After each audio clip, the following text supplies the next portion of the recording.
On Boxing Day in 1900, a small supply ship named the Hesperus cut through the freezing waters off the outer coast of Scotland. Its destination was Eilean Mor, remote, uninhabited rock in the Flannan Isles. On that rock sat a newly built lighthouse, and inside were three experienced men whose job was to keep the light burning for passing ships: Thomas Marshall, James Ducat, and Donald MacArthur. But as the Hesperus drew closer to the island, Captain James Harvey noticed something deeply wrong.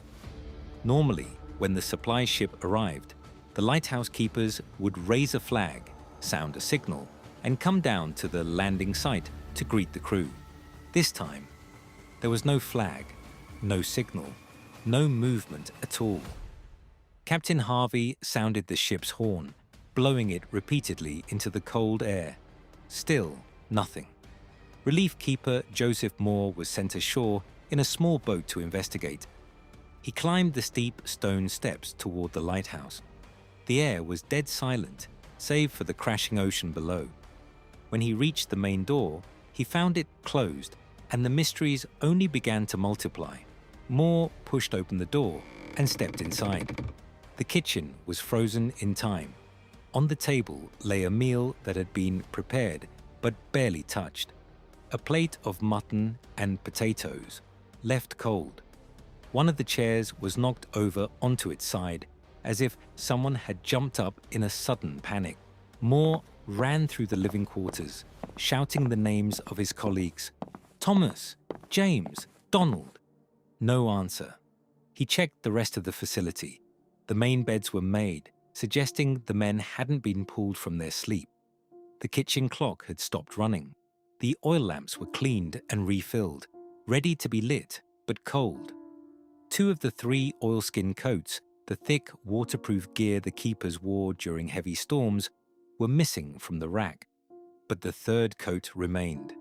In lighthouse protocol, one keeper was required by strict law to stay inside the station at all times.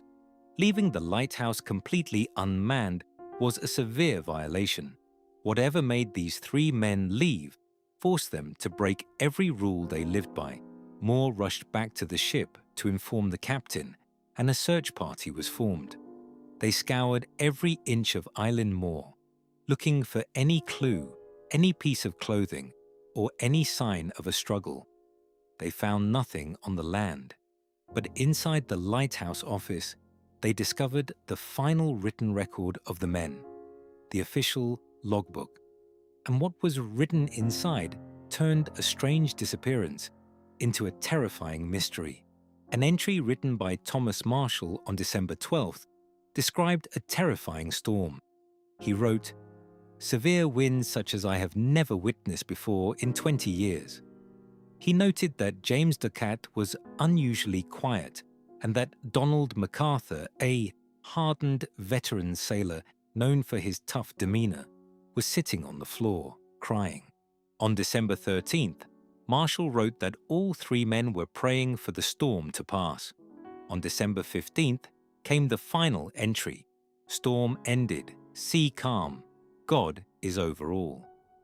Now, here is the part that confounds historians to this day. Official maritime records and weather reports from nearby ships confirmed that there was no storm near the Flannan Isles between December 12th and December 15th. The weather during those days was completely calm. The seas were clear. So what storm were these three men seeing? Why was a hardened sailor crying in terror? And who or what were they praying to? Over the last century, dozens of theories have been put forward to explain what happened on Eilean Mor. Theory 1, the rogue wave. The official investigation concluded that a massive, unexpected freak wave hit the island. Supposedly, two keepers went down to the landing site to secure equipment during high tide, were surprised by a giant wall of water, and the third keeper ran out without his coat to help them, only for all three to be swept into the freezing Atlantic. While plausible, critics point out that these were veteran seakeepers. They knew the danger of the landing rocks better than anyone. and the intact state of the nearby gear makes a sudden wave theory feel incomplete. Theory 2. Madness and foul play. Isolation on a barren rock surrounded by crashing waves can break a person's mind. Some believe a violent argument broke out between the men, leading to a fight where one killed the others before jumping into the sea himself out of guilt or madness. Theory 3. The unexplained. Local folklore in Scotland took a stranger path. Legend spoke of ancient spirits haunting Eilean Mor, or mysterious sea creatures pulling men from the shores. Others pointed to the strange log entries as proof that something otherworldly arrived on that rock, something that terrified 3 grown men into submission before vanishing into thin air. The bodies of Thomas Marshall, James Ducat, and Donald MacArthur were never found. To this day, the lighthouse on Eilean Mor stands fully automated, guided by computers rather than men. The island remains uninhabited, wrapped in silence, keeping its 120-year-old secret buried beneath the waves. Was it a tragic accident brought on by a sudden freak wave?